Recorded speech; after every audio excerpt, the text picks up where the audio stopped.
खूबसूरत पत्नी। पर एक दिन उसका हाथ कट गया और फिर शुरू हुआ डरावना खेल। पति पत्नी पेड़ काट रहे थे।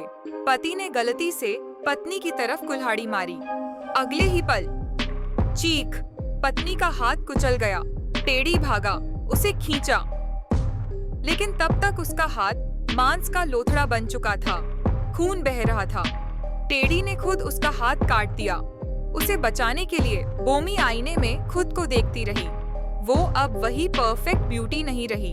टेढ़ी ने उसे मेटल का नकली हाथ दिया, पर बोमी बोली, ये चीज मेरी खूबसूरती को बर्बाद कर देगी।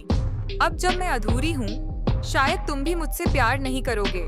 बोमी बोली, अगर मुझे फिर से खास बनना है तो मेरा हाथ सोने का होना चाहिए। टेढ़ी ने घर के सारे कीमती चीजें बेच डाली, लोन लिया और आखिरकार सोने का हाथ तैयार करवाया। बोमी खुश थी।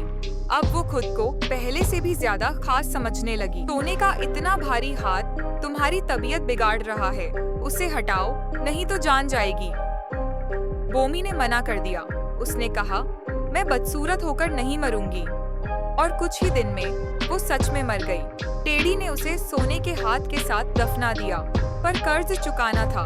उसने पत्नी की कब्र खोदी, लेकिन हाथ हटाते ही बोमी की आंखें खुल गईं। डर से कांपता टेढ़ी हाथ काट कर भागा। पर उस रात बिजली चमकी, हवा चली, फोटो गिरा। बोमी की फोटो में अब था खून भरा चेहरा। टेढ़ी बिस्तर में कांप रहा था जब दरवाजा अपने आप खुला। एक छाया, वो एक अधूरा हाथ। बोमी सीढ़ियां चढ़ती रही, हाथ में कुल्हाड़ी। टेढ़ी चिल्लाया, हम पति पत्नी हैं, मत मारो। उसने सोने का हाथ वापस लौटा दिया। सब शांत हो गया। लेकिन अगले दिन बिस्तर पर 2 लाशें थीं। बोमी की आखिरी चाहत थी, अगर मरना है तो साथ मरेंगे।